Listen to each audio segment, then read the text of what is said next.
Hello and welcome to GFW Radio. This is the podcast for August 13th, 2008. Hello. This is Jeff Green, editor-in-chief of the PC part of OneUp.com. And I'm here with the usual gaggle of morons and deadbeats.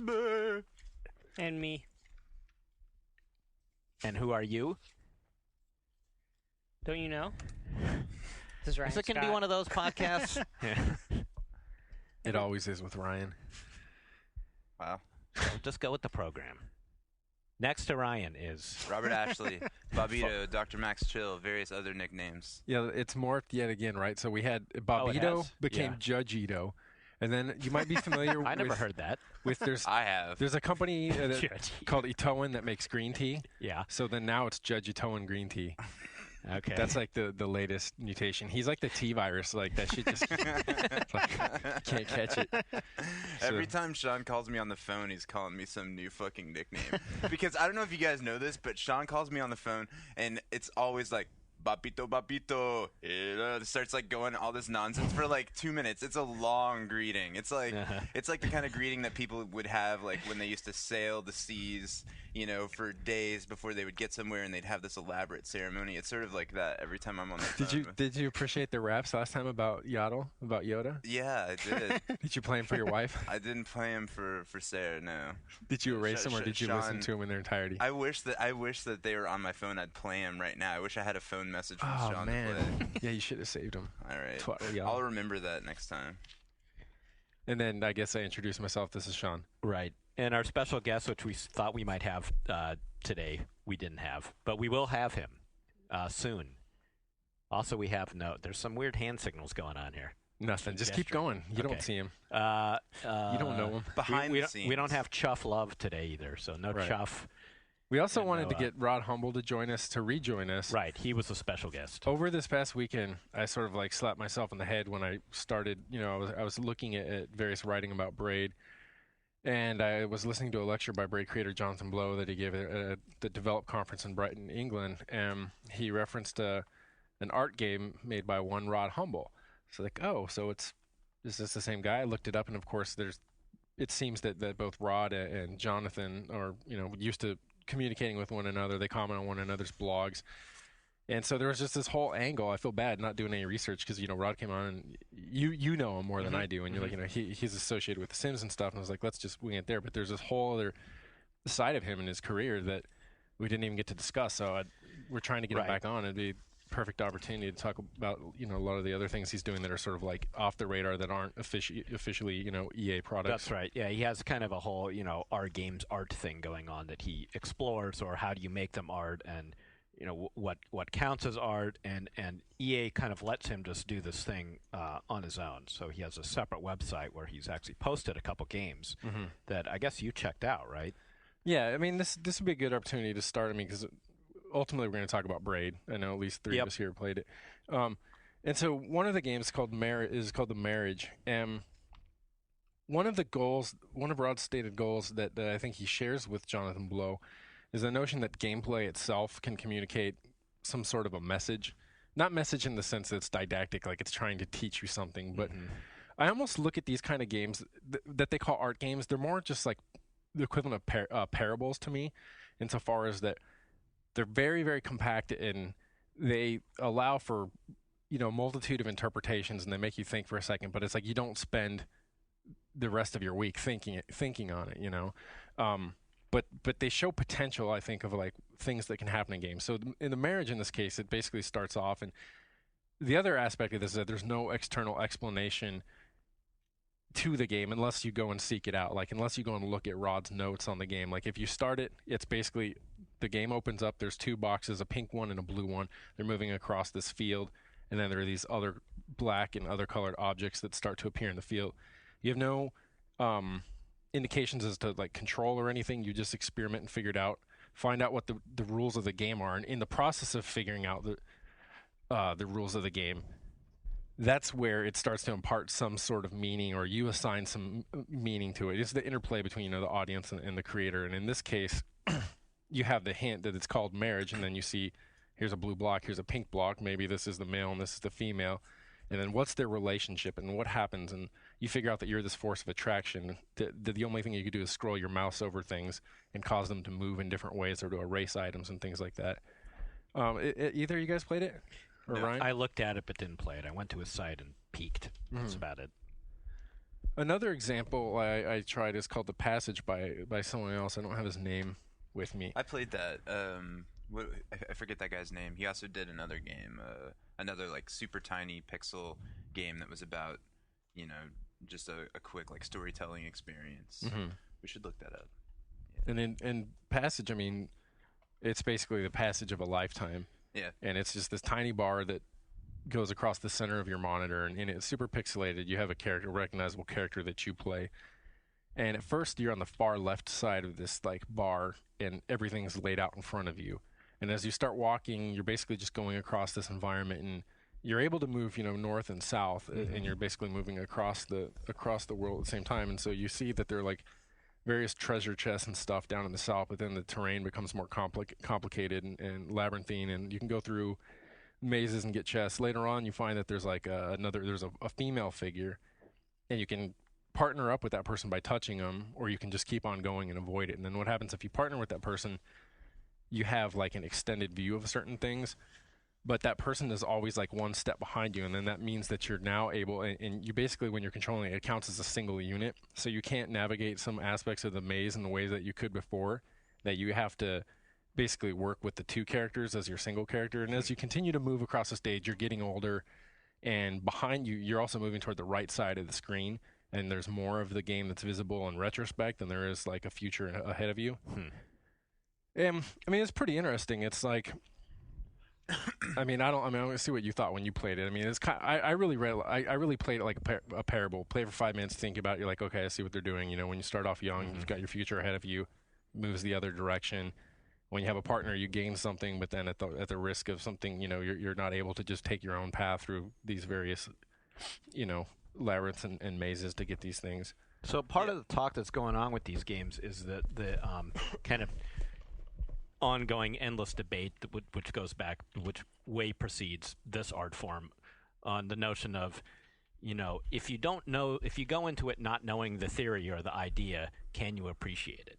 Can a layperson open up this game and get any enjoyment out of it or understand what it's even about if they weren't explained in advance what the artist was trying to do? I mean, did you get any sense playing either of these things? It was had you read about them before you played them? In the case of the marriage, I had, so that wasn't a good read. But with the passage, I hadn't. Nick Sutner just told me to try it, so I did without any, preconceptions or anything. It seemed, obviously everyone's going to have a slightly different reading. I mean, that's part of the point as well, It's pretty. Open your soda, Jeff. Okay. And I want to make a little clicky noise while you were being all smart sounding. But I don't know.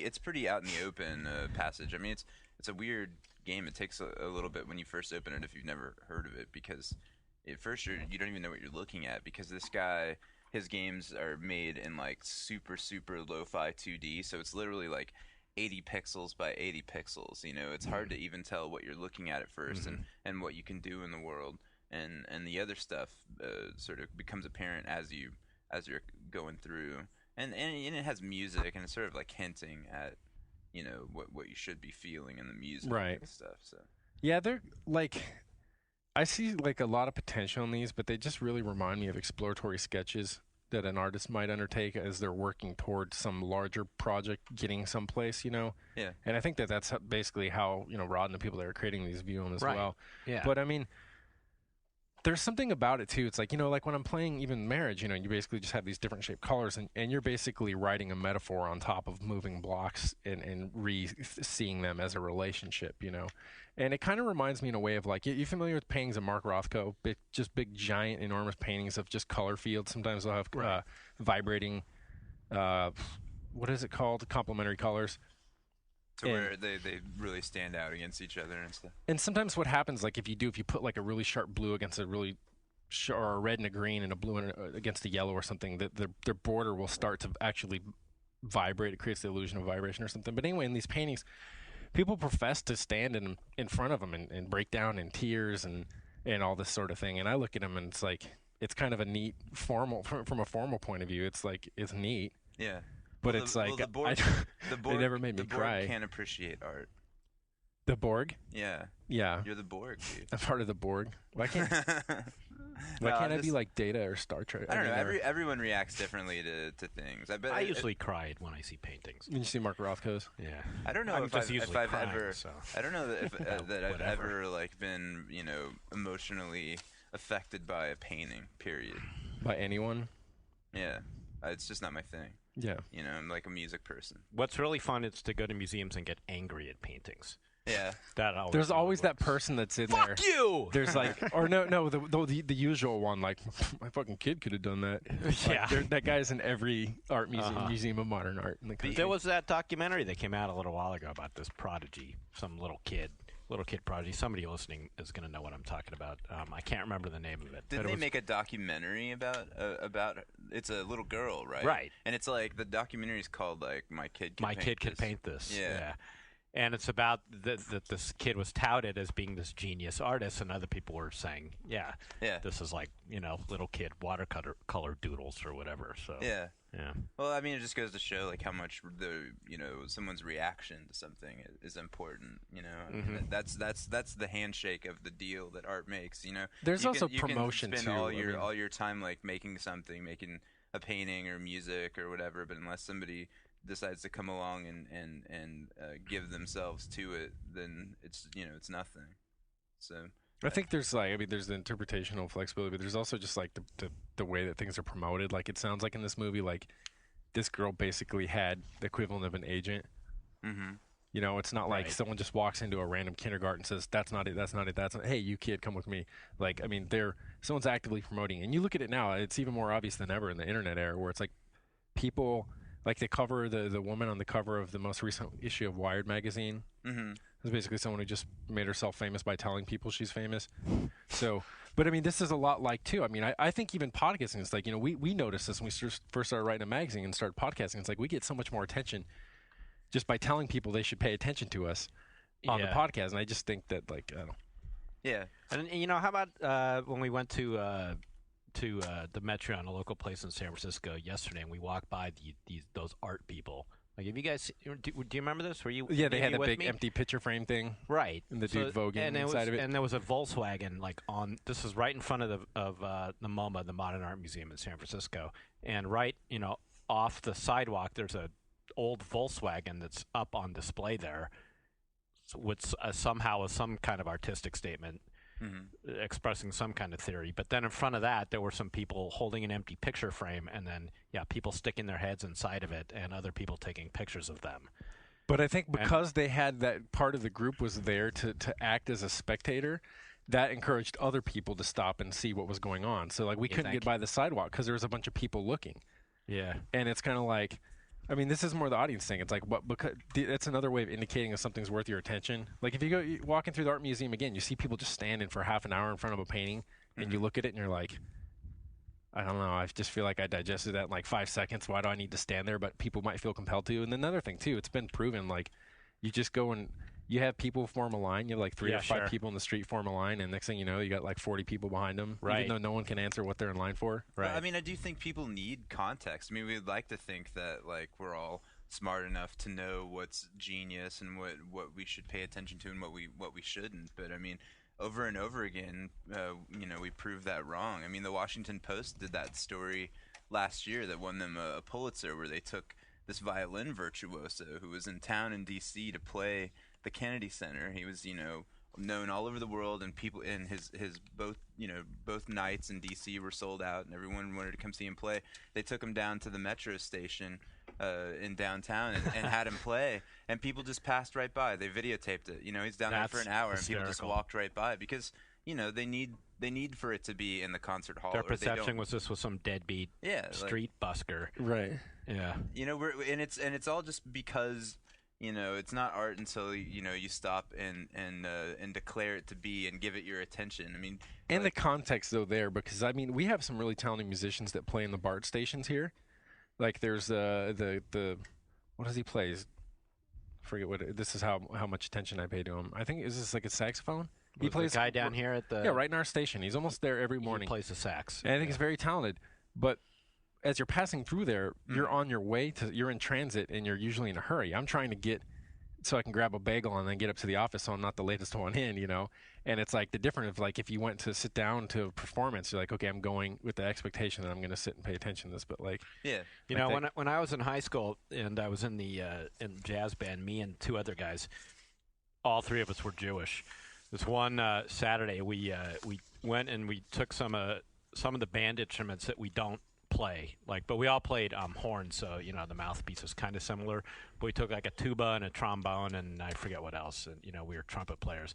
We went down to the local mall, and as a joke, we just started playing Christmas carols, and badly, because we didn't really know how to play these instruments. And, we were Jewish. It was just sort of a joke. We decided, let's do this. And people started giving us money. And we hadn't put a thing out, a hat. People were just, throwing money at your feet? Yeah, so then we just realized, man, if we just, put a hat out or something, we can make some money. And we did. Just have your practice sessions out there. Exactly. Yeah. Go through your scales. Was it even during Christmas time? No, yes, it was during Christmas time, so yeah. Because that would be kind of weird.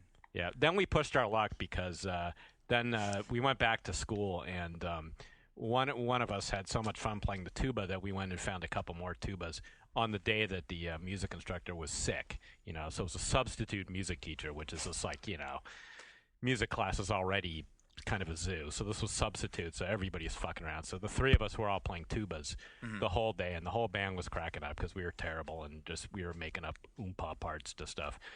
And the teacher came back. The actual teacher came back the next day, and he was in front of the class, and he said, "Well, I got a really good report from the substitute that you guys were all very well behaved, and especially well behaved was the tuba section." Wow. Anyway. Back to. I don't know why I told that story. No. Where am I? Go back to art games and work our way to Braid from there. No, I mean not art games, but just like we were talking about, games that try to tell story through gameplay. That's not exactly a property exclusively owned by small-time indie developers. People are doing that all the time now. I mean, you look at we talked about this as being a real detracting moment in Metal Gear Solid 4, but they were definitely going for it when spoiler alert. Old Snake is crawling through the radiated chamber, and all of his suit is coming apart, and he's dying and grasping and you're mashing the button. I mean, they're definitely going for something like that. Yeah, we should differentiate. When you say art games, this is what the people that are creating them are calling them, and the difference is that I think they're probably just a little more ostentatious about this fact that that's their sole reason to exist. Whereas with Metal Gear, it's incorporating that into it, and sometimes naturally, sometimes not so. But it's also doing all these other things and trying to make, basically just something that can entertain anyone that can play it. Yeah, I don't know if all these guys are going around saying I make art games. I mean, I think it's a lot of the reaction from the public. I think people are saying I make indie games. Mm-hmm. I don't know if everyone is really putting on the beret and right. No, they are. But in the case of what Rod is doing here, this was I'm going to demonstrate a theory to you. Yeah, I mean he was consciously doing it. Yeah, Braid isn't Braid kind of like that? I was just going to say another moment in a recent game, God of War: Chains of Olympus. If you get to the end of it, spoiler alert. There's that moment where you get to the underworld and you're there with your daughter, and your daughter, this moment in the series that Kratos has been wanting to get back his family, and the daughter is grasping onto his leg, and you have to push your daughter off so you can go kill some dude, and it's really mean. It's your daughter's like, "Daddy, no," and you have to basically kick your daughter off and leave her behind forever, and that's a similar kind of right. But there's a difference there in that, that's almost like mimesis, where it's trying to copy, where the physical action is trying to imitate it through the mode of interaction. Whereas in the case of marriage, what it's trying to do is that every bit of meaning that can be obtained from the experience of playing the game is entirely contained in just the interactive aspect of it. There's no one screaming. There's no recognizable daughter saying that she loves you. I mean, but it's similar. And dude, there's been so many cases of it too. I mean, Psychonauts has levels that are basically the act of playing the level is how you understand a character. Yeah. I mean, the level itself is a character. Even other forms. Other sort of mergers of form and content, like in Spore coming up. I mean, you get this game about evolution, and at the same time, it works as another version of the evolution of game design, from simplicity but to Braid complexity. is totally not independent of other things. It's not entirely told in Braid is not. No, Braid Yeah. is not. Braid is many steps away from marriage and. Yeah. And it's sort of weird, actually. I mean, because sometimes, you sort of writing about, feeling that the gameplay was disconnected somehow from the story that it was trying to tell. I've come to think with a different. See, my thing I have to get out there is I haven't finished the game, and I'm glad you have. Yes. So that way, because now I've got all these ideas because I've sort of been following it. I got to the point where I just was like, I like this and I appreciate it, but the act of actually playing it, I wasn't really that engrossed in it to the point where I wanted to continue. And then there's other things too. Some of it's just been time. Things have come up, and I've we went out one night and. I actually was super compelled by the game. I mean, when I first started playing it for the first hour, I wasn't sure about it. The puzzles didn't really click with me or anything. And then when I went back the next day, I ended up playing for 5 hours and beating the game. And then I went back and played through it again because I'm a nerd. And I just really enjoyed it on strictly a puzzle adventure game kind of level. Although I also, after playing through it twice, became sort of enamored with trying to figure out what the fuck was going on with the story, and obsessing about that and reading message board posts with all the other people, trying to figure out what was going on and all the weird theories cropping up with people, describing the nautical flags that pop up at the end of the level, and making all these theories about the sort of weird nuclear weapons references and stuff that pop up toward the end of the game. I don't know. That's a very good, even on a cynical. I don't think that it was calculation on Blow's part, but I think it's a good time to get away with this sort of thing. I mean, I don't know how many people have actually downloaded the game now, but I mean, with the popularity of shows like Lost and stuff, people love to basically just the cryptomania.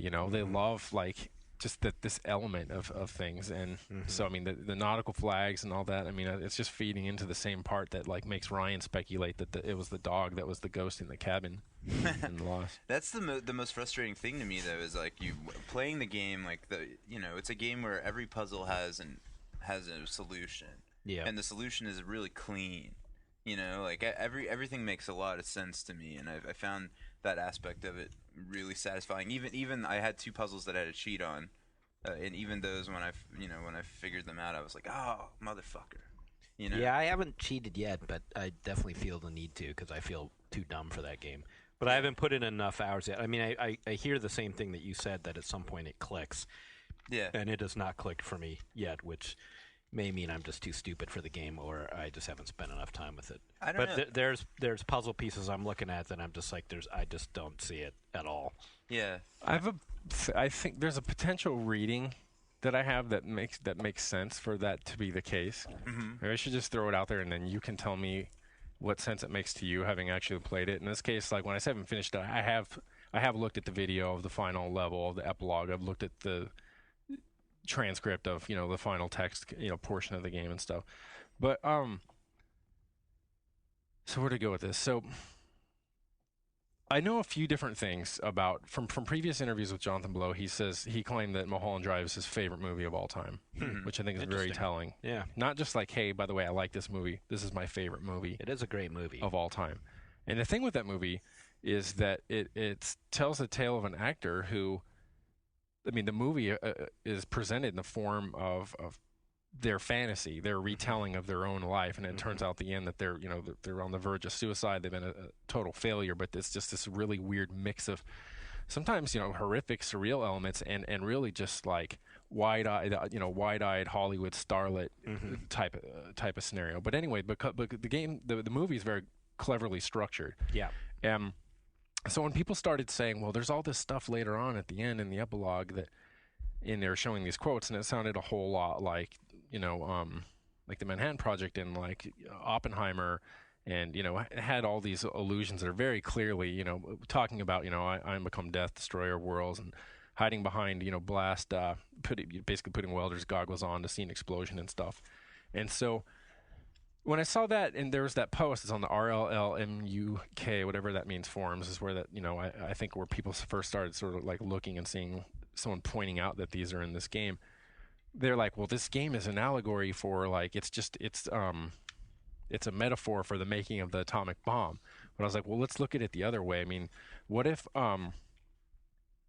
the real fact of the matter that's almost the Rosetta Stone, and that's the reality, that it is a story about someone who made an atomic weapon or something like this, and then everything else you're experiencing is the mental construction, the retelling of whatever, to make sense of his own history and all these other things, to repress certain things, to rewrite aspects and stuff, and it works that way. There's a few things that make this seem to work. There's also Mary Shelley Frankenstein references in the game, where specifically the parts about how Dr. Frankenstein wanted to basically just pull apart the tissue and pierce the inner workings of the world and of life itself, And of course, in that story, Frankenstein has the scientific genius, but he's an ethical and moral midget. He has no concern for the ramifications or no ability to anticipate it. And then, of course, once he does develop the monster, it's out of his hands. It's gone, in the same way that Oppenheimer's security clearance was revoked, and of course atomic weapons went over to another group of people in the U.S. government. And then there's like this other level of like connection between those. Mary Shelley Frankenstein's subtitle is A Modern Prometheus, and then Oppenheimer's biography, he's been called an American Prometheus and stuff. Just this notion of someone trying to produce something and being punished for it or not getting it. So I was thinking of it, and I'm like, well, could you maybe put together this notion that saying that games are kind of like this? We've got all these complicated physics, we've got bloom lighting and all these things, but at the end of the day, what are we using it for? Is there any sort of like intelligence or morality or just like significance to all this? And then when you look at it that way, it's also very important for Jonathan Blow to have the gameplay itself correlate to whatever it is whatever meanings he has in the story. You're like, well, people, physicists and stuff are well known for working in a counterintuitive mode of thought. When people are evolved, we're evolved to understand the world on like on a cellular, not a cellular, like a level of animal organisms and objects, things we see and interact with, but not on a molecular level, not on a quantum level for sure. And so when you hear about people like Einstein and stuff working with all these things with time, it's like most of us just can't grasp it. It's beyond our thinking. But so when you play the game, there's this like doubling experience, because it has a very consistent internal logic in the gameplay mechanisms, but it's kind of alien to us when we play it. And I think when you first solve a puzzle, you do get it. You're like, yeah, of course you're able to force yourself to learn these rules. But if you were to right then and there to explain to someone, so I'm like, Robert, what are you doing? Why did you do all those steps? Yeah. Why was that exact the order of operations you chose? Maybe at that moment it might be difficult for you to explain. So it's kind of like just this, almost like this, like sublingual. It's just kind of like I'm saying there's a mode of thought that you could probably, maybe it's defensible to say you're in the mindset playing this game that kind of loosely correlates to someone of a physicist or something like that, Yeah. And the interesting thing about that is that everyone's got these really emotional responses to the game, and that's like the story and stuff. But like for me, that's what the whole time I was playing it was like taking an IQ test or something, And I think that could be the point. I mean, this is, according to this reading, that might be the point. I mean, which is again is why I was bad at it, because it was an IQ test. I don't think it's an IQ test. I mean, the puzzles really aren't so crazy. But beyond that, to me, like it's like there's a frustration. Like I don't, this is like I don't think the story is something that he even like intended people to analyze. Well, obviously he did intend for people to analyze, but not to come up with anything real, and it's like this built-in frustration because it's a puzzle game where you have all the answers to all the puzzles except for the one of like, what the fuck is this game about? And the only thing that really comes through for me is this weird like creeping sense of the world being fucked up. You start out and it's in like Super Mario World, and it just gets more and more fucked up, and the music gets more and more fucked up as it gets mangled by the different time effects, becomes like really ugly, even though it's this nice like string quartet and horns and stuff. And I don't know, it just has this.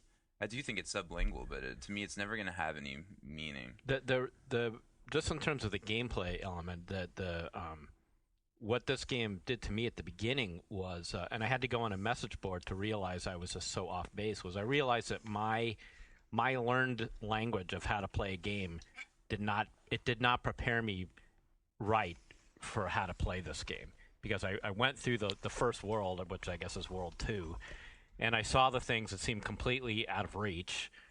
And my natural inclination was to think, just from years and years of game playing, well, I'll be able to come back to this later once I have that ability to do that thing. Yeah. That I don't have it yet. So I'm just going to skip it. Clearly, I can't jump that high. Clearly, there's no way to get over there. So this is meant to be. This is like Mario World 12 or something. Yeah, that is standard like game. Right, and then you get some other power. Right, so I kept going through the game, and I wasn't getting more powers. I hadn't read anything about the game. I didn't read anything, so I just kept going. I was just skipping shit because it's like, well, there's no way I could do this yet. Yeah. And then as I was continuing to not get more powers, I finally looked at I was like, I got to look at the controls. Like maybe there's going to be a hint in there that there's more controls coming. It's like a super coming. Jump or something. And then there's nothing. So then I was like, well, wait, I'm just like not playing this game right. So then I went up to a couple message boards that basically were saying I was trying to not cheat, and I didn't yet. But basically that were telling me, well, you can beat every puzzle from your first go through in every screen. Well, there is in the second world or first world, whatever you want to call it, a thing where you have to pass it. Like the when you come. Well, there is a power. Thing. The ring. They put you off. No, they put you off the trail at first, because that first level, when you would be thinking that there's a puzzle that you can't solve until you have enough pieces in the area where you pass, and there's a picture frame within. the world, that one. You have to have the right pieces. Oh, you can't. Yeah, you can't do that one. So you do have to pass that one. Oh, shit. And that made me think that too. Wasted a fucking hour there. I kept jumping off the painting. You might have the God damn it. pieces. Okay.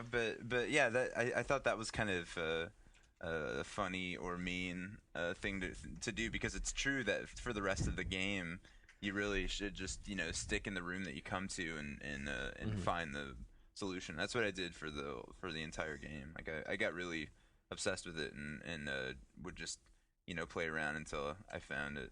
I've been waiting to back you up for a second, because I do think I disagree with you about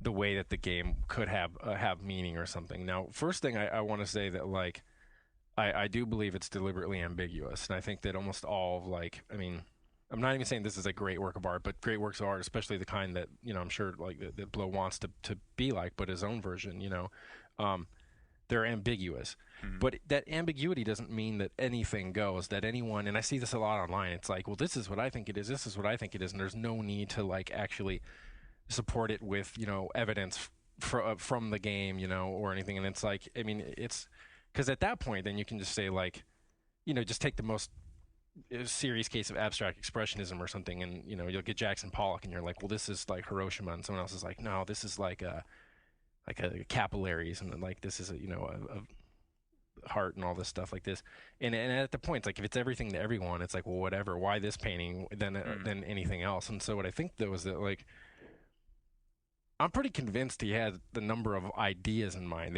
It's not like a Rosetta Stone type thing where you break it down to a 1-to-1. You've decoded it, where the whole game itself is a puzzle that has a single solution. Yeah. But what if it's a puzzle that's got maybe Moments. 3, 4, or 5?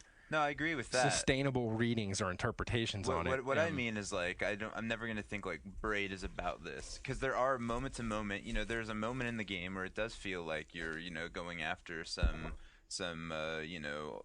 ex-girlfriend, or you're regretting some breakup or something, and then there's moments later in the game, like I thought at the end of the game, where you come out of this epilogue where you're talking about all this nuclear shit, and you come out of the front door back to the beginning of the screen, and you realize that the city that you thought was like the city at Twilight, and it was just this really impressionistic version of the city at Twilight. You come out and it looks like the city blowing up. Right.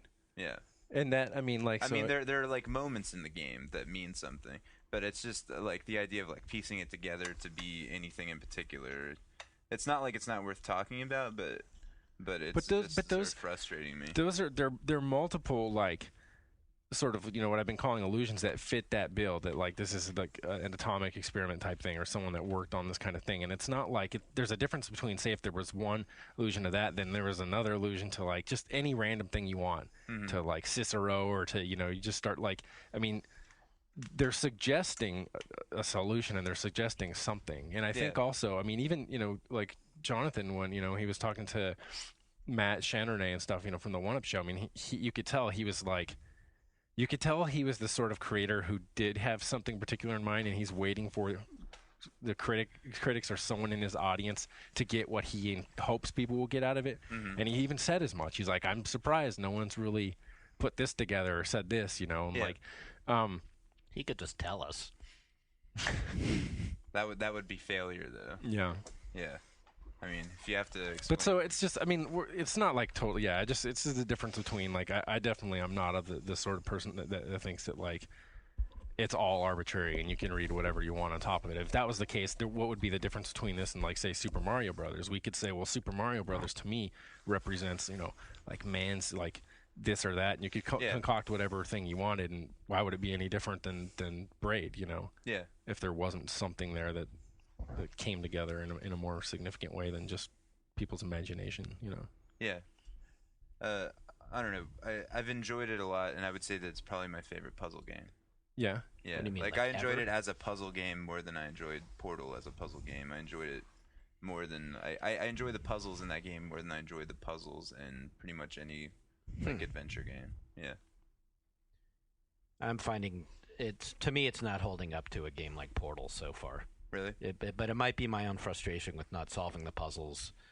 But I also, I tend to lean towards wanting humor, and I'm finding this to be a rather joyless experience so far. Yeah, it's not humorous. That's for sure. Yeah. It's a little unsettling, And there are times when the writing is a bit much. It's overwrought. That's the thing. The whole thing's a bit portentous, and a little pretentious, I should say, too.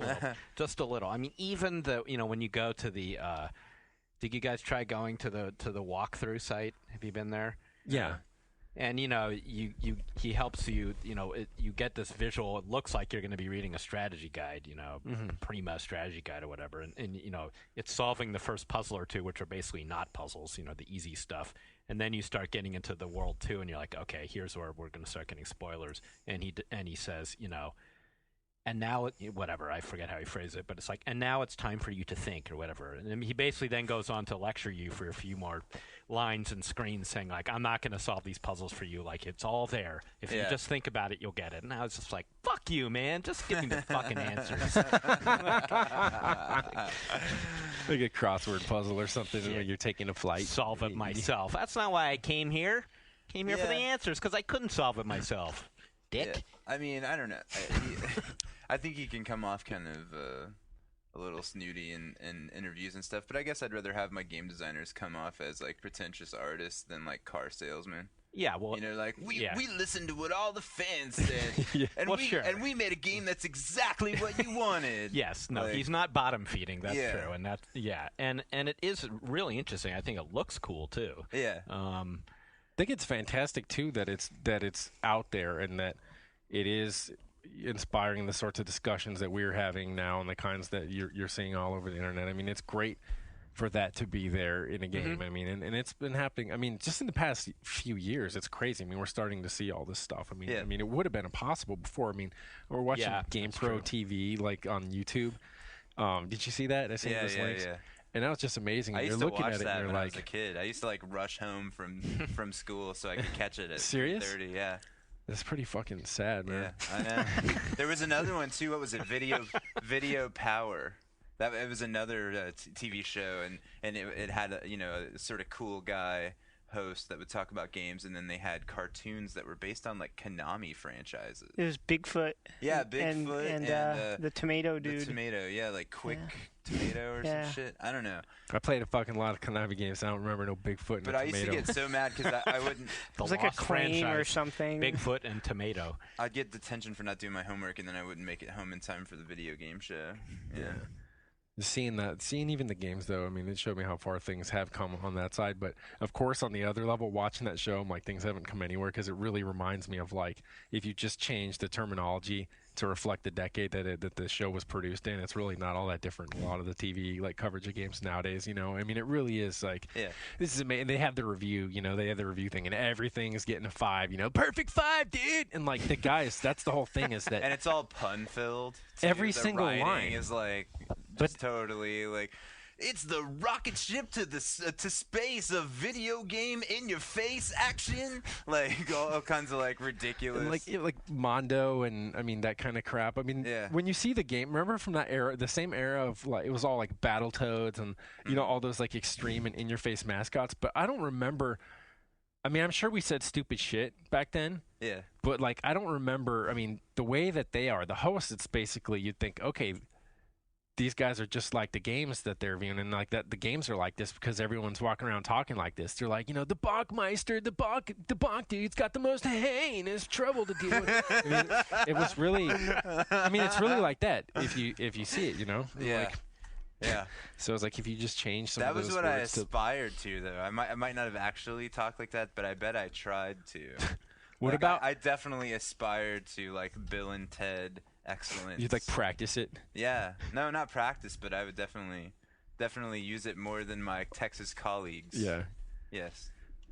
But I don't know. It's true that these kinds of games would never have happened before, and it's all this downloading stuff. It's what it's all about. I think it's particularly cool that it happens on a platform like on a console platform. Yeah. Like Xbox users through XBLA have access to this stuff because this would normally be the kind of stuff that would just only be around for like total nerds on the PC that in a specific form or another.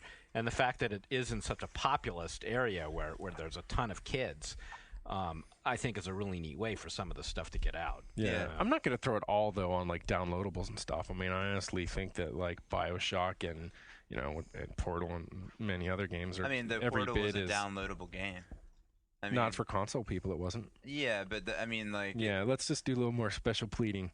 Special pleading? Shit. What the fuck? Slap fight here. No, but I mean, I honestly think it's because it has a great deal to do with the fact that games that could never have sold for $60, like at Best Buy, because they would have ended up like in stock for 3 weeks, sold a couple of copies, then discounted, taken off the shelf forever, can hang out for a while, develop a long tail. Have they don't always have to be like hits off the bat, and people can invest in these things and sell them for $10 or $15. Although apparently $15 is it's too much. Amazing. I can't fucking believe like every time I read a thread about Braid, people are still fighting about this shit. About the $15. The $15. But that was like when Portal came out. It was its length was the version of the Braid price argument. Yeah. And it was the price too. It was like the price to length fucking ratio. I think after you pay $50 for Space Siege, you'll stop complaining about $15 for Braid. Yeah. I'm just saying. I mean, I totally think. I mean, I absolutely understand what you're saying. I think that like the downloadable aspect is producing a whole lot. Like a game like Braid in particular wouldn't exist. But I'm saying I don't think that we owe this trend in creators of games trying to do something more than just make a game where you punch someone in the head 50 times to get to the boss and get to the and repeat. Like I don't think we owe that to the downloadable stuff. I think there's definitely a lot of game developers who've been pushing what a traditional $50, $60 game is, but now with all this stuff, people are gonna start exploring all these weird territories that were never there before. The 5-hour game, the 2-hour game. I want to play a 30-minute game. Like I love short games. I love like this whole thing with the Xbox Live summer stuff right now. Like every release that's coming out, I'm like interested in playing, and it's like every week I've got something to download and mess around with for a few days and then leave it behind. Like I don't want to play like a game that's going to take all my time for weeks and weeks. I want to play something I can enjoy and put down. So Grimm was made for you. Yeah, although I have not played it. It's the passage for 5 minutes. No. Yeah. That's how long it lasts. I'm down with that. Yeah. I mean that's what I love about a lot of like PC download stuff that you get for free is you play with it for a couple hours. The other thing that's cool about like all these games, like you're saying, is like that.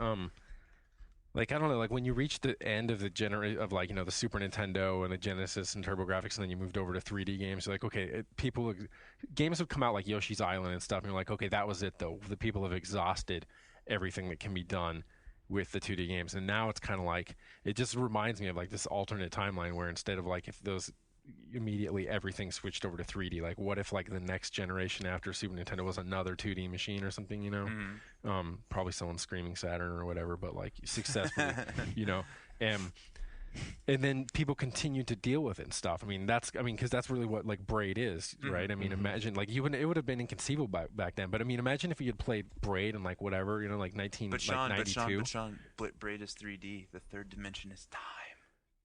And even,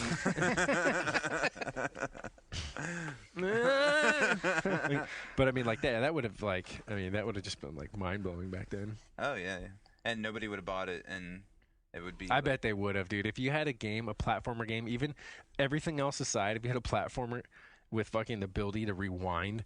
Yeah. For like up to whole minutes and stuff, and like all that, I think that would have freaked us out. Dude, we got excited at like remember some of like the Mode 7 shit and the worst case scenarios like in Castlevania 4 where like the background's spinning and now it looks like a bunch of like fucked up like artifact JPEGs just like getting like manipulated all around in Photoshop to make you want to like puke. But back then that was like whoa. Yeah. I think that's what the GamePro TV guy said.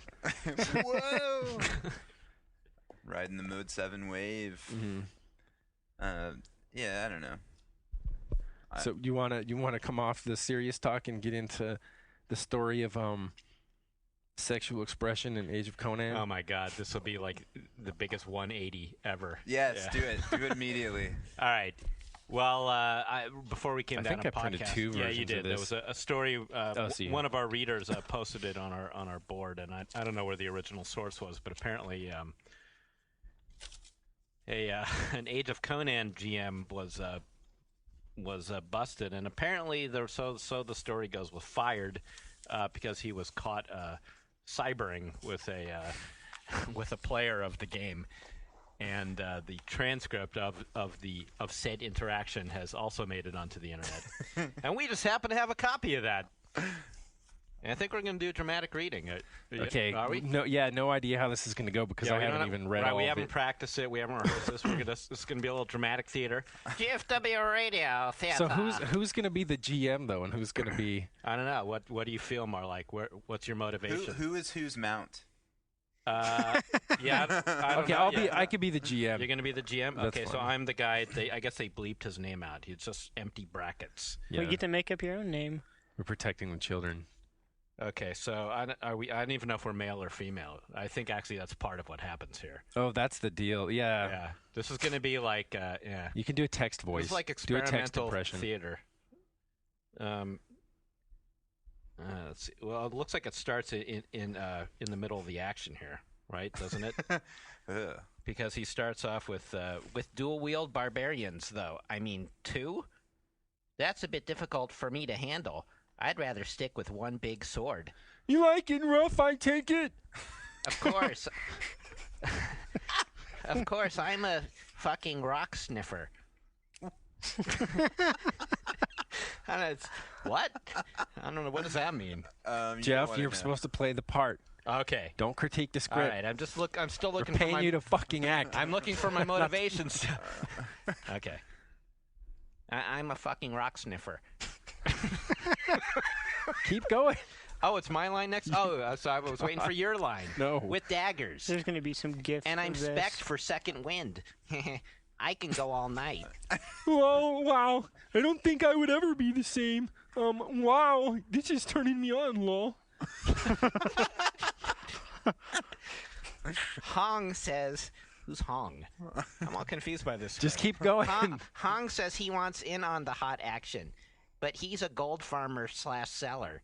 How do you feel about that? He does have a big bow.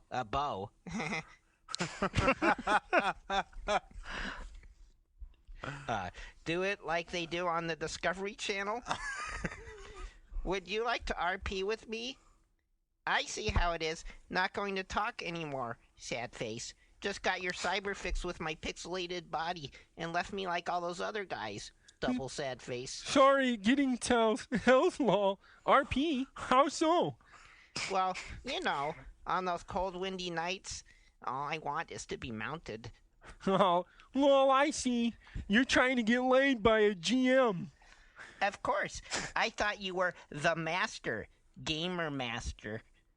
Be gentle. Are you a real woman? Lol, not crazy question. You would be surprised. Yep. I just play a male character so guys don't flirt with me in games like on WoW. Oh, nice. How about you? I'm wearing panties. Unexpected turn of events. Just go to turn your script. No, that's you. You'll know it is time to turn the page. No, you missed a line. I did that deliberately. Oh, okay. You gotta trust me. Okay, let's back it up. All right. The next line was in brackets joke, but I think it detracts from the comedy to reveal that he wasn't actually wearing panties. Oh, Our listeners would have a better time if they really visualize this guy wearing panties for the rest of this. So it was a deliberate omission. Okay, all right. Do you know what kind of panties? We're gonna get to Are that. they frilly or? Okay. Oh, not wearing any. I did see you take them off earlier after all. I'm gonna summon you and a few to take care of your petition. Exhibitionist. Summoning me? How romantic. Where's my summon? Lol. You really do love me. This is the spot, lol. This is You getting like- pretty hot. You like this? Or, Head? yeah, lol. I left the boots on. They're hot. Lol. Like he must be spanking at this point, right? Yeah, because those One-handed. There's a lot less typing going on now. God. My panties won't come off, sad face. Lol, it's odd looking at a guy character, lol, in RL. Huh? No, in-game. Your panties won't come off in real life, lol. I'll just have to tear them off and have my way, lol. Yes! Whip out your massive sword, too! Raffle, lol, you like it? I can't jump on top of it, sad face. That could pose a problem. You'll just have to take it until I'm finished with you. Are you a mighty warrior? Can you slay those meanies that attacked me, sad face? Oh, you do like multiple people in on it, huh? How old are you? Hopefully not under 18, lol. I'm 9. Oh my God! Want to be my daddy? Remember, I do like role-playing. Oh, that's nice. You're only not 9, are you? I just want to be sure, lol. Come on, do I sound like I'm 9? What 9-year-old knows about glory holes? Dude, this is totally sounding like the To Catch a Predator thing. Oh, God. You don't, but you never know, lol. You've been a bad girl? I've never been a good girl. No, very nice, but you know you'll have to be spanked, right? Take me out and put me in your mouth. God. Exclamation point. Not till you spank me with your sword. You are bad. What if I rip off your panties and you hard until I am satisfied? That sounds perfect. Going to use clobber? Want to feel you get really wee so I can just put the head of my inside you and use my hand to slowly move it around before plunging into you fully and making you take it all. Uh-oh, climax! Oh, God. I think we should have stopped long ago. Yeah, we probably should have. We're getting into Ziff lawsuit territory here. You gotta get. Oh, no. Okay, we have to continue. No, we because, have to continue. Yeah, because here's the punchline resolution. is coming. Yeah, we're up to Okay. the punchline. You're just as kinky as me. In fact, you're so kinky, you just cybered with a dude. Smiley face. This is Sparta. There's something wrong with the chronology here because my next line is, then when you're really hot and needing more, I can reposition. Right, see, he was still going. The other guy was already saying, yeah, guess what? Oh, but this and guy was still all worked up here. So Oh, he was God. saying what he was going to do next. I don't even want to read the next don't one. That's read like that one. way It's- pornographic. Yeah, it gets very pornographic. I'm really So then curious. you can see that he's writing that as I'm going. You just cybered with a dude. This is Sparta. He types all that Okay. nasty Oh yeah. shit, Then and the he response is says, okay. That would really not be good, lol. Love you. Smiley face. By the way, I've been fapping to this the whole time. Lol, why did you want this then? Lol, are you gay? Are you serious? Serious about what? What's fapping? I'm not up to par on the lingo, lol. I was joking about the fapping, but I am indeed a dude.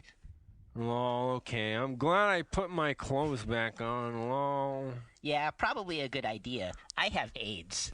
Oh, yeah. Sorry that was rocking. Oh, man. Yeah, we didn't really have to do that, did we?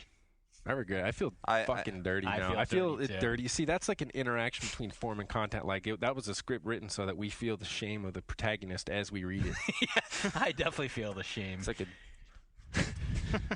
Are you looking for a towel? Oh. I need to. Actually, I'm trying to hide my fucking heart on. I need to go to the bathroom. Oh, my Lord. No. Oh, man. No. So, let this be a lesson to you. What can we take away from this whole experience here? First of all, let's when never a have du- dramatic readings of cybering on this podcast ever again. That's one thing to take away. And also the practical lesson for anyone in the Age of Conan is that if you're cybering with a character who is a dude, chances are he actually is a dude. I mean, Not a if you're chick cybering playing a with dude. if you're cybering with a chick, he's probably a dude. But Right. why? I just can't imagine how you talk someone, especially in a game like Age of Conan, where it's all like buff dudes and like Right. girls with giant breasts. Like, couldn't you find at least a guy who was willing to play a girl? Right. Also, you probably don't Yeah, want on his monitor, he's staring at the text, and then And above it, there's is a like guy. like a naked dude. But the text even, like the person that was the role that you played, Jeff, Yeah. wasn't even really saying anything. Like, imagine getting off to that. It was like almost entirely like. And furthermore, he was at work. I mean, this was his job, was to be in the game, monitoring the game. Oh man. So, Well, yeah. It's so sad. I've that it's never like, I I've mean, that's- never lost a job doing something that stupid. That's true. He just wanted some place to write. Like he got tired of Penthouse Letters not publishing a submission, so he just needed some place where he can like let the world Yeah. know what kind of a romancer he is. I guess. feel bad now. Yeah, Why? Hey, I could take it back to Serious Land. Well, we have one other MMO we can talk about very briefly, the Star Trek one. Let's hear all about it. You've got, and then you've. Well, I just wanted to tell the tale of because they announced it this weekend. Cryptic Studios, the guys who are making Champions Online, announced it, and I live blogged it. I heard some people on the Star Trek Online forums weren't too Yeah, happy with there's you. a pretty Surprise, long, surprise. pretty long hate thread about Jeff Green on there, because these guys asked me to live blog it, and I did, and it was very, very low hanging fruit, shooting fish in a barrel thing. Like, I'm live blogging a Star Trek webcast, and I really like the Cryptic guys a lot. I'm not a Star Trek fan. I don't have anything against Star Trek. I'm just not a fan. So, Yeah. I was trying to. I am taking the game seriously, and I'm especially from an MMO standpoint as an MMO player. But watching this webcast, I was clearly just kind of looking just for dumbass jokes to tell. I mean, shit. Well, the whole I notion. was at home on Sunday. And that you were live blogging A a webcast. video webcast. Right, I mean, was that the whole setup part. that it was a joke. Right, it was a joke. And so everything I said was just completely, it was just court jester bullshit, Picking on Star Trek fans is like picking on Scientologists. You do not want to do that, man. They will haunt you for years. Yeah, I can see that. Yeah, Yeah. I'm waiting for the death threats to show up. But Yeah. at one point, there's a guy up. I'm watching the webcast, and they get to the question and answer part, and you just know that this stuff's going to be comedy gold with these guys there. Mm-hmm. But they're actually pretty boring. Actually, there wasn't a whole lot of comedy fodder. But then one guy gets up there, complete nerdy looking guy, and he gets up there and he says, "Hi, this is Christopher from Earth," because everybody else has been, Joe from Albuquerque or whatever. So that was his ha-ha line. Mm-hmm. But then he goes on. Then his question is not a question. He starts going off about how, I just want to know if there's going to be strategy in this game. Like, if I have knowledge of of military tactics and things like that. That I'm not just going to get owned by little kids, because those of us who watch Star Trek, we tend to be like physicists and scientists, and it just goes on and on about how smart he and we as Star Trek fans are, and therefore this game better live up to our thing, and so I just sort of mock that a little bit, and then Jack Emmert, the producer, did what he did with all the questions, and he took him very seriously and was respectful, and it was great.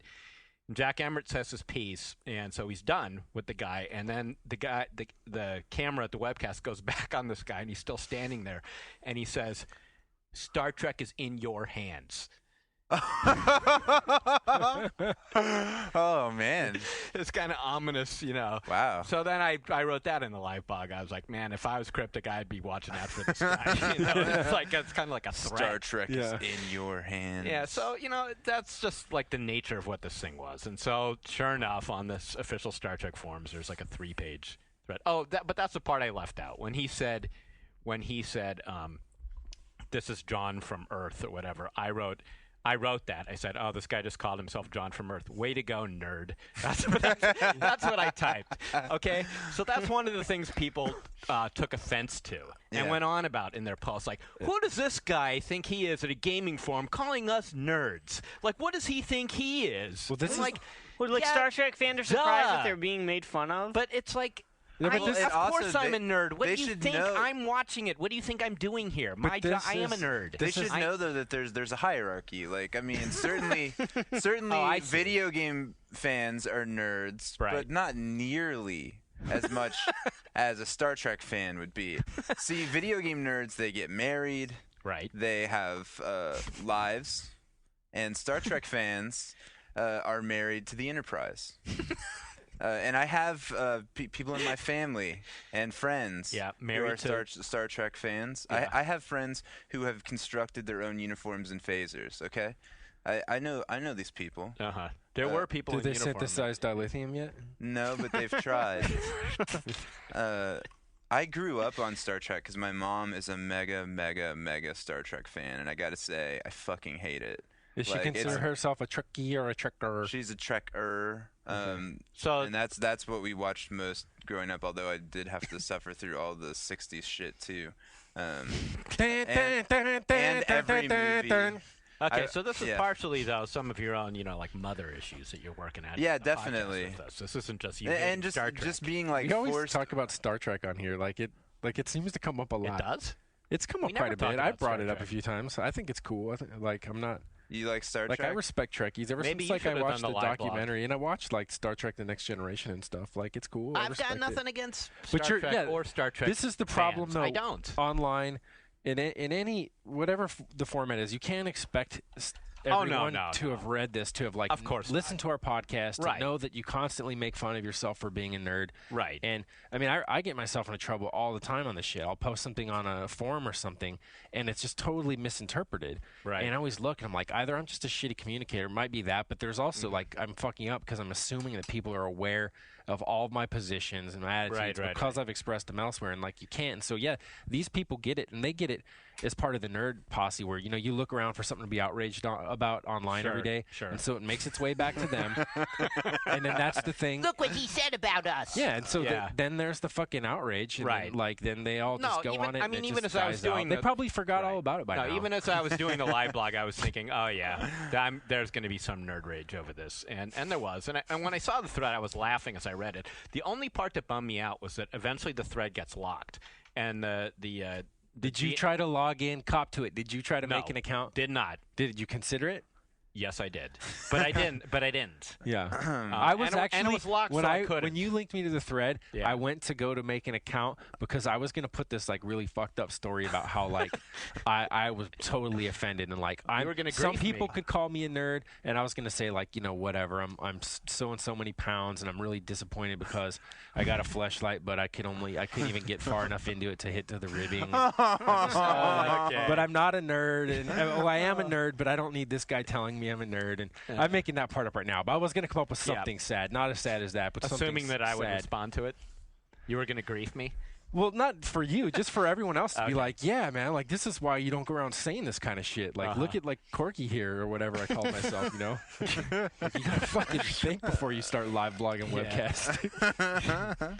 Yeah, so when the last message is from a GM who says like, this, he was entitled to his opinion, meaning me or whatever, but we're locking this thread because this isn't the place for negative comments about our game or whatever. It was along those lines, and I was like, really, like I don't know, I didn't feel like that. I would have been happy with them leaving it open and bashing me more. You have to know, though, I've seen you get genuinely pissed off when people have posted things on our forums like the infamous Wabe Walker, and you've been like, before we figured out it was Wabe last time, you're like, dude, I want to ban this guy. I'm like, don't ban him. And I'm like, why? Because maybe we disagree with him, he's an asshole, but I'm like, we just look like pussies if we ban someone for like disagreeing. Well, or you're for right, not but liking us, but it's different because that's our forums. Yeah. Here I felt like that was the official Star Trek game forum. Yeah, I didn't want to like go in there and ban. Do you know people how from much their satisfaction you just gave that guy by saying his name on the podcast? The Wabe Walker. He always comes back. Oh, What you're was right. funny We is should when bleep he that did out. that most recent time. No, I don't care. He's kind of like, he's just a staple. He's like a force to be. Like he's like herpes, you can deal with him. You can fucking manage him, but you can't get rid of him. Yeah. Not really a serious STD anymore. But yeah, like when I first started seeing those posts, remember I aimed you, I'm like, something's up with this dude. And Yeah, I'm like, you did. I You did did. an You IP called check it. to see, Yeah. and I tried to match him to the Wabe Walker account, and it didn't match. So I was like, but then other people like persisted with it, and clearly he just had like a dynamic IP. He was or very something. cleverly getting my goat in that particular thread. Oh yeah, he was totally getting you. Yeah. He was Wabe walking all over you. Yeah, he was. I wasn't annoyed in the Star Trek thing. I really wasn't in that thread. I mean, I wasn't like upset. Yeah. You could have. It would have been cool. Like I don't know if you could have just registered and been like, hey guys, like I apologize because you have no context, but like trust me, like I play Ticket to Ride, and tonight I'm going to go home to do this, and I do a podcast about my World of Warcraft character. Right. I mean, like, this is seriously, essentially like, what I was going to do. be honest, Star say, Trek's probably a lot cooler than that. So. Well, right. That's essentially what I was going to do. Is like I was just having fun. Yeah. I'm one of you guys. This is just a goof. So I guess that's a long-winded way of saying. And how could you possibly entertainingly live blog a Star Trek MMO announcement without at least making some nerd jokes? Look, I mean, if you're just going to play it straight, it would have been and like also, the if most you go and boring read the thing, there's plenty of times where I was like saying, "This sounds cool." I mean, they were cherry picking the hate, and furthermore, they were kind of like nerd were Star Trek geek comments made throughout the thing. Even Leonard Nimoy was sort of poking fun at the whole thing at the beginning. I mean, if you can't participate in something like this without a sense of humor, geez. Yeah.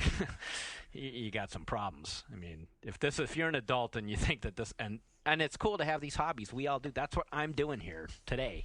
Did they show much about the game itself, or just announce? Well, they its talked existence? about it. Jack Emmer talked about it a lot, and they had a brief trailer, but the trailer didn't show a whole lot. But he went on in detail, just verbally about concepts in the game, which sounded pretty good. So, Does it get? I mean, like, how do you grind in Star Trek without bringing? You got to kill tribbles. The Penny Arcade comic of the day. You got to go out and collect 30 tribbles, and then. That's probably going to be it, right? well, I don't know. They talked about there's going to be planetary exploration. There's going to be ship-to-ship combat. So, Is there going to be alien on alien sex? only between the GMs and Okay. other dudes. Nice. So anyway, the announcement itself was.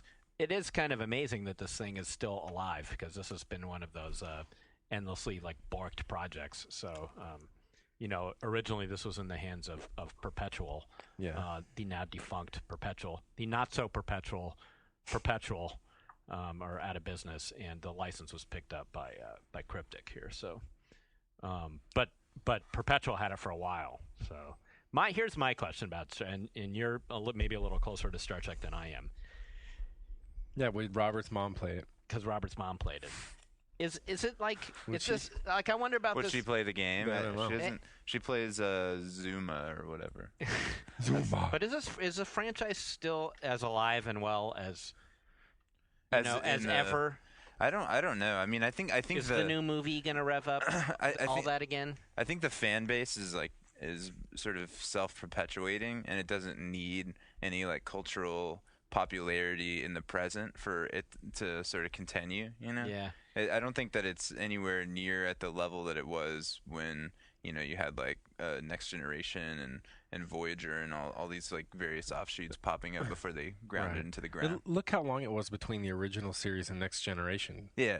I mean, well, they had movies and stuff. This just strikes me as like less of a mainstream product than maybe they're thinking it is. Like I don't know at this that, point but in time, the people that they could get are exactly the kind who will be willing to pay a monthly fee over and over and over again. Yeah. Yeah. So I don't think Star Trek is a mainstream thing, but I don't know what is. Like American Idol, I don't know. It's a niche thing with like a lot of fans, which is basically all anybody wants anymore. I guess so. Yeah. Yeah. I mean, there was a period when they were grinding out the movies though with the original cast, where it was, I think, a lot more in the public eye. Right. Although I don't know if like the Next Generation movies were nearly as big. Consider worldwide too. There's like a worldwide Star Trek fan base. Trekkers. Ryan, are you gonna play Star Trek Online? I might try it. I'm not a Star Trek fan at all, but I'm interested in seeing if they can make a good sci-fi MMO. Certainly, there've got to be Trekkies or Trekkers at 1UP. There've got to be. I mean, just odds are. There have to be. Maybe even Chuff, because Anthony was upset about the whole like Yaddle lactate stuff. Oh, was he? Was he really mad at us? Because it wasn't lore. He's like, there's no evidence for that.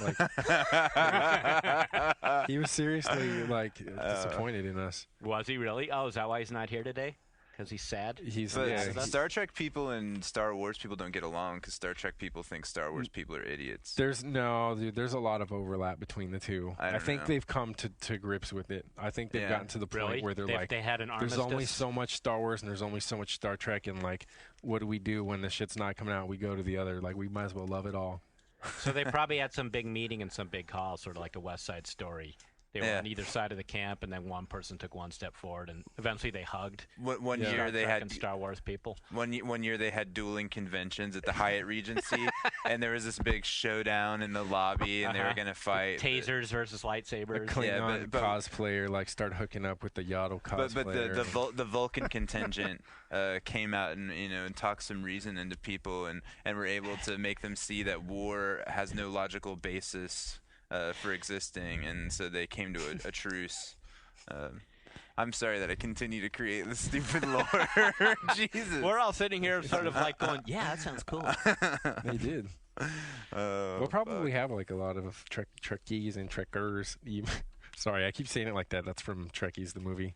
Yeah. Did you ever see the second Trekkies movie? It's not as good as the first. It's fucking horrible. Yeah. There was a sequel. But don't even bother. The only good thing about the sequel is that you get to find out more about the one kid who's just like, indubitably, the stitching needs to be released by 1/16 of an inch. Otherwise, a pretty knockout job, I would say. Like, you find out that guy gets married, and he kind of mellows. See more about him. Yeah. But there's the one woman who she started off selling armor in a convention, some sort of like Gen Con type scenario. I was like, originally we were selling armor, and we got some Trek cards, and then eventually we had more Trek cards than armor, and next thing you know, I'm a Trekkie, not a Trekker. Or something like that. That's a big transition for Trek fans. That's like from like coming going out from or something? punk to goth or something. Like, your friends will disown you. So it's like a conscious thing you say. I'm no longer a Trekkie, I'm a Trekker. What's the difference? The Trekkers are legit. They had, it was so sad. The explanation that they had in there was just like, I'm not a fan. Like, they're trying to say that they're not fans, but that they're almost like they I don't know, man. It was just some half-ass shit. It was just like the same people that had the talk show, and they're like, we had to debate whether it was going to be called Trek Talk or Talk Trek. And ultimately, we decided that it was going to be called Trek Talk because we were talking about Star Trek. We're not talking about Trek. I thought the difference between Trekkie and Trekker was Next Generation and Classic. I thought Trekkers were Next Generation and Trekkies were old school. You need to borrow the DVD, son, because there's no agreement.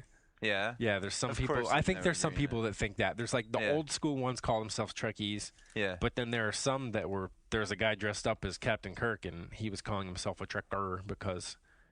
Do they fight the two sides? Like, there's no internal squabbling amongst these Star Trek fans about the Trekkies are cooler than the Trekkers kind of thing, or we were here first, or so we don't know what the difference is? There probably is, just like the fight between casual and hardcore. Hardcore and casual gamers. Or Xbox. Ryan is PS3, frustrated, dude. whatever. He wants to know what's the difference. I kind of want to know the difference too. Yeah, what? I gave my theory. I don't know. Wikipedia? I don't know. All right, that's something to post on the boards there. Tell us the difference between Trekkie and Trekker. I wish that you could just call upon Wikipedia. Is there a distinction between like the people who just like watch the show and think it's cool, and the people who dress up like Skip Klingons? looking it up here. We will read it. Do you guys want a quick review of a comic? I brought this in because Anthony had read it as well, and I thought we were going to review it together. Can you start off by describing the quality of this man's Oh mustache? look, Mark Miller wrote it. It sucks. Wow. There's my review. I don't think we need to go any further than that. I think Ryan totally owned that review. You got to see Sean's face. I'm actually not bummed. I do think it sucks. Oh, you do? Well, there you go. Okay. The comic is called War Heroes. It's issue 1 of 6 coming out. Mark Miller is the guy who wrote Ultimates I was talking about before. Mm-hmm. Like he's done some good stuff. And the artist on this, Tony Harris, does the illustrations for another series called Ex Machina that I read.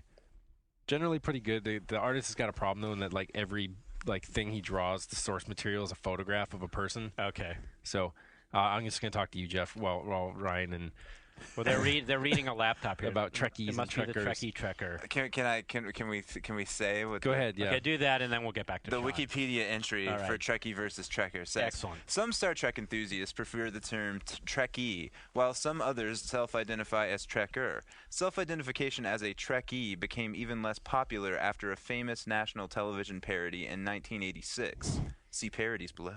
Several self-described Trekkers were quoted as saying they had a life, contrasting themselves from Trekkies. Okay, so Trekkers are Trekkies who don't wear their uniform to bed? They were, well, some of the self-identifying Trekkers were those that were wearing, like the woman who wore I'll wear my uniform. She wore her Star Trek uniform in Phaser to the Clinton trial. In the documentary, Trekkies, Kate Mulgrew stated that Trekkers are the ones walking with us, while the Trekkies are the ones content to simply sit and watch Star Trek. Oh, there we go. Yeah, that's what I was getting hung up on, this walking with shit. Oh, dear. Thank you, Scott. There are those who Trekkies are just passive and watching. Well, the Trekkers will walk along beside us. Where? To the fucking convention, Walk dude. with these actors who are pretending to play these roles in this fictional universe? Yeah, I remember my first convention. Wow, that's scary. Well, Some thank people God for just really Wikipedia. wish that Star Trek was a place that you could go and live. You know? You can in Star Trek Online soon enough. Yeah. Tell us about Mark Miller's back to the latest comic lame book. Back to the comic book. Yes. Fucking Ryan. So what's with this mustache? There's a guy on the cover pointing a gun at me, and he has a really ridiculous handlebar mustache. Here's the deal with War Heroes. It's like a near future. Here's like the quick version of what's wrong with this book. Yeah. It's a near future take on basically what's happening with America and its war on terror. But imagine, though, if it was written by someone whose foreign policy went no further than Fox News. I mean, the entirety of his awareness of, like, world events was delivered via Fox News, and then you tried to write a near-future thriller on world affairs. Mm-hmm. I mean, this is the problem, right? So America gets nuked with the dirty bomb, then it gets hit again, then there's, like, all these biological, like, weapons events in parts of the country, and so America decides that we need to invade Iran because of this. But this time, here's the problem: is that the Taliban and Al Qaeda were siding with Iran, and that's when all the shit started popping off. I mean, there's one problem, right? You've got two like very, very antagonistic branches of Islam getting together. But then here's where it gets really dumb: is that like millions of Americans flee across the border to Canada, and no one wants to fight, and they somehow can't manage to institute a draft to get enough people to fight this invasion in Iran. So what they got something better in mind. They make some pills that make you super strong, or make you run really fast, or they make you fly, and then they use these pills so that way they need fewer soldiers, and then they can attract recruits this way. Like, you can be a superhero, and they'll heal like if you're in a wheelchair, if you're like paraplegic or something, you take these super pills and you're fucking ready to roll. You're a soldier. Isn't it just the same shit as always? Yeah, Okay, it's crap. So they have to create and also superheroes to battle the bad guys. Also, yeah. isn't every that comic book for actually 50 years? Isn't that actually what the U.S. military strategy is? I mean, not the super pills, but having all the technology and fancy stuff to make a smaller force more effective. I mean, it is, and it's like it's the situation that it's the way it's told, and like everything else I explained. But yeah, I mean, and there's that there. I mean, like I just posted a story on my Twitter today about people. On your Twitter. I had to pause on that one too. You've become that guy, Shawn. Oh shit! have you read my Twitter today? Well, I basically passed a large stool, and I wanted you to know. I took a picture with my iPhone. It's not like that. It wasn't like that, man. It was about basically. Right. You were ironically posting. It wasn't ironic. Fuck you. I didn't do shit. I'm deleting the account. That's it, and that's all.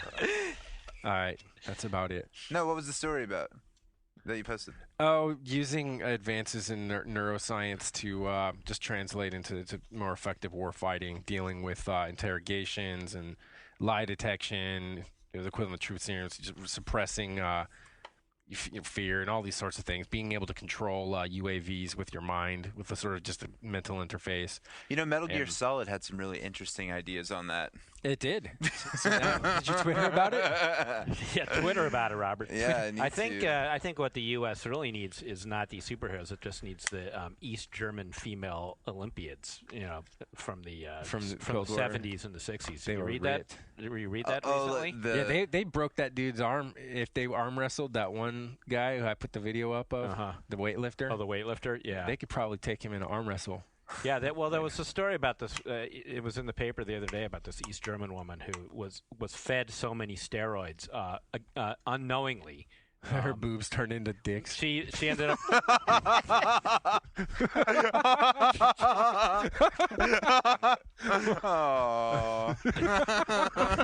Oh. I'm sorry. I'm sad. I'm not even finishing the story. No, I read about that. That's a better story. They fed her so many. That's what steroids happens. They fed him to her. that she became a man. She became a man. Yeah. Oh, I saw the before and after pictures on that. Yeah. Yeah. She didn't notice though. Well, I think she noticed. I think she noticed. Anyway, your story's better. I think that's the one we're going with. Although technically in the after pictures you couldn't see what was under her shirt, so it's possible. Yeah. She looked like a man in the before picture.